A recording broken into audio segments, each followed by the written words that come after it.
सबसे बड़ी बात एक सुनिए, भैया ने कहा जन से लाभ आता है। इधर आओ भैया। इन्होंने कहा जन से लाभ आया हुआ था, मैं भी गया हुआ था। देखो, पप्पू और जोकर के नाम से वो मशहूर है और देश के अंदर 150 करोड़ लोग हैं। 150 करोड़ लोग जोकर को भी देखना चाहेंगे, पप्पू को भी देखना चाहेंगे, अपने नेता को भी देखना चाहेंगे, क्योंकि देश के अंदर 40 करोड़ तो आपने देखा जिन्हें देश से कोई मतलब ही नहीं है, तो वो लोग तो आएंगे ही आएंगे, उनके परिवार के लोग भी आएंगे। तो भैया इतना गर्व ना मनाए कि राहुल गांधी की भीड़ मतलब रैली के अंदर जन सैलाब था। वो चीज़ें देख चुके हैं। बिहार के अंदर देखा, हरियाणा के अंदर देखा, दिल्ली के अंदर देखा, जीरो। तो वो जन सैलाब नहीं था, वो चमचागिरी वाले लोग थे जो जन सैलाब में बदल गए। तो भैया ये इनका अस्तित्व है और ये इनका चरित्र है जो दर्शाता है कि मोदी जी से चुनाव में तो ये जीत नहीं सकते। क्योंकि आपने देखा होगा, कोई भी चुनाव आता तो ये मुद्दे उठाने शुरू कर देते हैं। कभी राफेल की चोरी बताते हैं, कभी वोट चोरी बताते हैं, कभी कोई ऑप्शन बताते हैं, लेकिन कभी सबूतों के साथ आगे नहीं आते हैं। भारत के अंदर आपको भी पता है कानून व्यवस्था है। कभी कहते हैं इन्होंने सुप्रीम कोर्ट खरीद लिया, कभी कहते हैं हाई कोर्ट खरीद लिया, कभी कहते हैं चुनाव आयोग इनका है। तो इल्जाम पे इल्जाम लगाते रहते हैं और जनता उतना ही खुशी से मोदी जी को वोट देती जाती है, बीजेपी को वोट देती जाती है। हर जगह आप देखते आ रहे हो, रिकॉर्ड तोड़ वोटों से बीजेपी जीत रही है और ये रिकॉर्ड तोड़ गंदी जबान से मोदी जी को गाली दिए जा रहे हैं। जब अगर इस भाई ने एक सवाल किया, बहुत अच्छा सवाल किया, जब हम अपने देश के प्रधानमंत्री की गरिमा पे लेके और देश के प्रधानमंत्री के बारे में शब्द या गलत बोलोगे तो बाहर विदेशों में, बाहर की कंट्रियों में हमारे देश को किस नज़र से देखा जाएगा। अगर राहुल गांधी जी ने अगर ये बातें कही है तो उसको माफ़ी मांग लेनी चाहिए, क्योंकि वो देश के प्रधानमंत्री है। कांग्रेस की रैली में एक नारा लगता है कि मोदी तेरी कब्र खुदेगी, आज नहीं तो कल खुदेगी।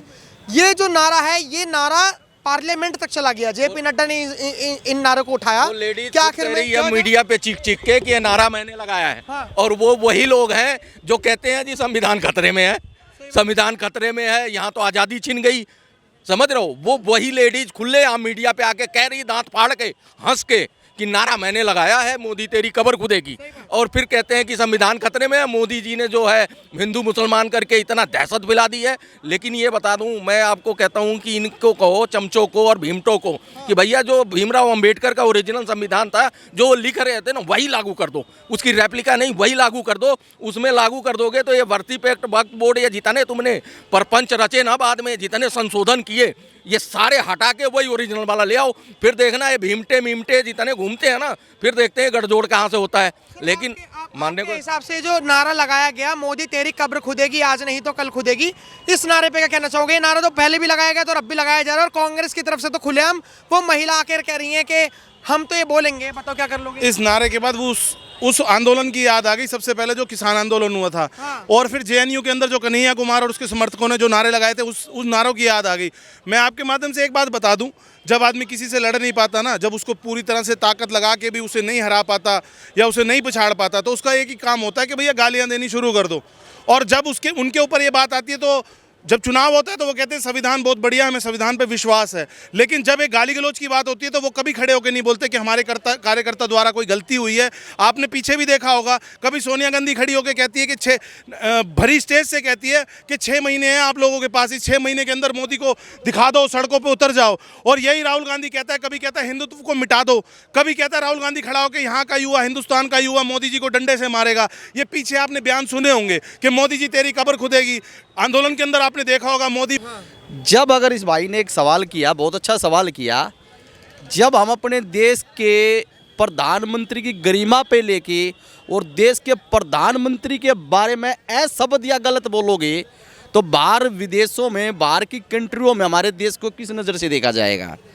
अगर राहुल गांधी जी ने अगर ये बातें कही है तो उसको माफ़ी मांग लेनी चाहिए, क्योंकि वो देश के प्रधानमंत्री है। ये जन सैलाब कह रहे हैं, टीएमसी का कौन आया था, अलायंस के कौन से लोग आए थे? सारे वही चट्टे बट्टे आए थे जिन्होंने नौकरी पे रखा राहुल गांधी ने, वही लोग थे ना भाई। वो था बघेल था और क्या नाम हुड्डा गया था। ये कौन है? ये नौकरी पेड है, वर्कर, ये सब नौकर हैं इसके। और सबको लड़ाई, एक बात की, एक सेकंड, एक ही लड़ाई हो रही थी, मैंने भी बड़े ध्यान से देखा। लड़ाई ये हो रही थी, गांधी परिवार करीब वाली कुर्सी पे कौन बैठेगा, धक्का मुक्की चल रही थी चमचों में। और ये कह रहे हैं जन सैलाब, और जिसने वो लेडीज कह रही है, वो कार्यकर्ता है कांग्रेस की, मोदी तेरी कब्र खुदेगी। वो बात ये तो पूरी नहीं बताते ना। अब सबसे बड़ी बात एक सुनिए, भैया ने कहा जन से लाभ आता है। इधर आओ भैया। इन्होंने कहा जन से लाभ आया हुआ था, मैं भी गया हुआ था। देखो, पप्पू और जोकर के नाम से वो मशहूर है। और देश के अंदर 150 करोड़ लोग हैं। 150 करोड़ लोग जोकर को भी देखना चाहेंगे, पप्पू को भी देखना चाहेंगे, अपने नेता को भी देखना चाहेंगे, क्योंकि देश के अंदर 40 करोड़ तो आपने देखा जिन्हें देश से कोई मतलब ही नहीं है, तो वो लोग तो आएंगे ही आएंगे, उनके परिवार के लोग भी आएंगे। तो भैया इतना गर्व ना मनाए कि राहुल गांधी की भीड़ मतलब रैली के अंदर जन सैलाब था। वो चीज़ें देख चुके हैं। बिहार के अंदर देखा, हरियाणा के अंदर देखा, दिल्ली के अंदर देखा, जीरो। तो वो जन सैलाब नहीं था, वो चमचागिरी वाले लोग थे जो जन सैलाब में बदल गए। तो भैया लोगों की कैपेसिटी स्टेडियम था 40,000, वो जहाँ पे रामलीला ग्राउंड है 40,000 लोगों को आना था। बाइक से लोग अंदर जाते दिखे, यानी बाइक दौड़ाने का रास्ता था। उन्हें पता था कार्यकर्ता हैं भीड़ के नाम पे, और कोई जनता नहीं गई थी। आप बता दो, ये भी कार्यकर्ता, इनको मैसेज आया, जितने इनके कार्यकर्ता थे मोबाइल पे मैसेज किया गया था, भैया इकट्ठा होना, राहुल गांधी की नाक का सवाल है, वही लोग गए थे। 40,000 लोग नहीं थे, पूरी गारंटी दे रहा हूँ। और सबसे बड़ी बात 60 साल राज किया कांग्रेस ने। 60 साल में उनने मस्जिदों वालों की मदद करी, उसने अंबेडकर वालों की भी मदद करी, जो अपने आप को कहते हैं अंबेडकर वाले हैं। उसने देखा होगा प्रधानमंत्री के साथ खड़ा होकर यासीन मलिक फोटो खिंचवा रहा है, उसने ऐसी हर गतिविधि वालों की मदद करी। तो भैया उन्होंने आना तो लाजमी है, जिनकी मदद वो शुरू से करता आ रहा है, जो देश के खिलाफ गतिविधियों में शामिल रहते हैं, जैसे कन्हैया कुमार, उन्हें टिकटें देता आ रहा है। जैसे कि आपने देखा होगा देश के टुकड़े करने वाले लोग जो नारे देते हैं, उनको टिकटें दे रहे आ रहा है। तो वो लोग तो वहाँ आएंगे ही, जब उनका जोकर, उनका नेता आएगा वहाँ पे, तो वो जनसैलाब में तो बदलेगा। लेकिन मैं इनसे पूछता हूँ कि ये ग्राउंड पर धरातल पे क्या रिजल्ट मिलता है इसका? राहुल गांधी हर तरफ जीरो क्यों ला रहा है? उसका जनसैलाब भी है, उसके साथ लोग भी हैं, वो पीछे से महात्मा गांधी, नेहरू और इंदिरा गांधी और राजीव गांधी के नाम पर अपनी राजनीति चमका रहा है, MP भी रहा है। उसका रिजल्ट नीचे धरातल पे क्यों नहीं आ रहा? उसका कारण एक है, उसका कारण एक है कि मोदी से मुकाबला ये बच्चा नहीं कर सकता। आप भाग रहे हो, ऐसे भागते रहते हो। ऐसे ही वहाँ भी भागे थे पार्लियामेंट में। अमित शाह ने बोला था, सबने देखा, आज वो चल रही है वीडियो कि भाई मैंने तो बांग्लादेशियों के बारे में बोला था, ये क्यों भाग रहे हैं? ये सारे भाग गए बोल के। ये बोलते हैं, बोल के भाग लेते हैं, हर जगह वही काम करते हैं। ये बता दें ना राहुल गांधी जी अपने उससे बता दें कि उन्होंने कौन सा चुनाव जीतवा दिया।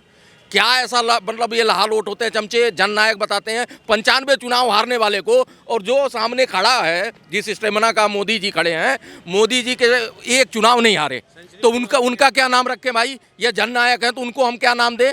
तो यही कह रहा हूँ, ये चमचे जो है ना भाई साहब, एक परिवार की चाट के सुझा दी, लेकिन इनका चाटना आज भी जारी है। और ये 40 करोड़ वो बोल रहे थे ना, तो वो 40 करोड़ इस देश में है, तो भाई कहीं ना कहीं से तो ये निकलते ही हैं, इक्का दुक्का करके कहीं ना कहीं आपको दिख जाएंगे। वैसे ही वो रामलीला ग्राउंड में भाई साहब कार्यकर्ता थे, बिल्कुल भीड़ नहीं थी, और ये देख के बौखला गए थे। इनके जितने वो थे चमचे चट्टू बट्टू कि भैया भीड़ तो आई नहीं। और खड़गे साहब क्या बोल रहे थे कि ऐसा है मोदी जी ने, अरे भाई तुम जाके अपना बेटा देखो, उनका बेटा प्रयाग खड़गे का ऑपरेशन था, बता रहे थे, वो स्टेज पे ही बता रहे हैं कि मेरे बेटे का ऑपरेशन हो रहा, 8 घंटे से चल रहा है और मैं देश बचाने आया हूँ लाल किले पे।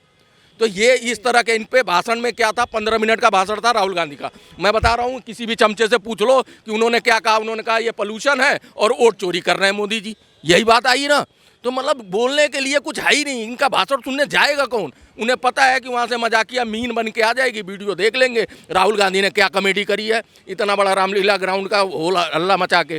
तो यही करते हैं और कुछ नहीं है। और ये जितना भी रैली करेंगे, मैं वहाँ पे कार्यकर्ता एक चमचे से पूछा, कह रहा राहुल गांधी ये रैली कर रहा ना, देखना भाई साहब अब की बार बम्पर जीत होगी।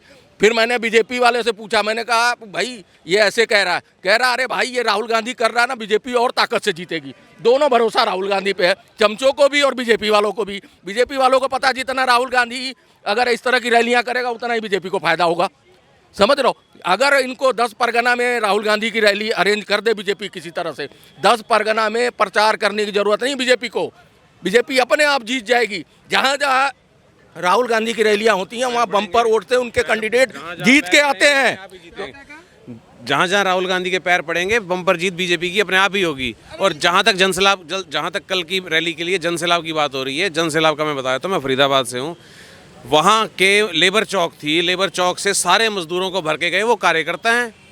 आप ये सोचो वहाँ के लेबर चौक से लेबर पेड लेबर को लेके गए हैं, वो कार्यकर्ता कहाँ हैं? वो मेरे से जो पहले वक्ता बोल के जा रहे थे उनसे ये पूछे, वो कहते थे कि जन सैलाब आया और इतनी भीड़ थी कार्यकर्ताओं की। कार्यकर्ता नहीं थे वो, आधी से ज़्यादा पेड लेबर यहीं से लेबर चौकों से पकड़ के लेके गए हैं। चमचे तो खास करके देखने ये गए थे कि कहीं भीड़ गलती से आ तो नहीं रही राहुल गांधी को, किसी ने विश्वास तो नहीं कर लिया कि चलो राहुल गांधी का भाषण अच्छा होता है सुनते हैं। अरे भाई ये चमचे जितने मिलेंगे ये कुछ करने नहीं गए थे, खाने गए थे, सिर्फ खाने और देखने गए थे।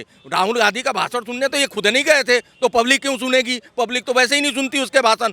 आप बताओ राहुल गांधी को इन चमचों में और इन पेड कार्यकर्ताओं में, इन नौकरों में ये ताकत नहीं है कि ये नहीं कह सकता स्टेज पे कि अरे राहुल गांधी जी आप नंगे खड़ो, नीचे पैंट नहीं पहनी है। इतनी हिम्मत नहीं है। अगर इनके अंदर, आप मोदी जी को एक नीचे से चलता हुआ रोड पे कार्यकर्ता भी उनको उंगली दिखाता है। ये मोदी जी को मोदी जी नहीं बोलते, नरेंद्र मोदी बोलते हैं। हाफिज सईद को जी बोलते हैं, अजहर महमूद को जी बोलते हैं। अपने देश के प्रधानमंत्री को नरेंद्र बोलने वाले लोग हैं। आप सोच लो इस तरह के बदतमीज लोग हैं।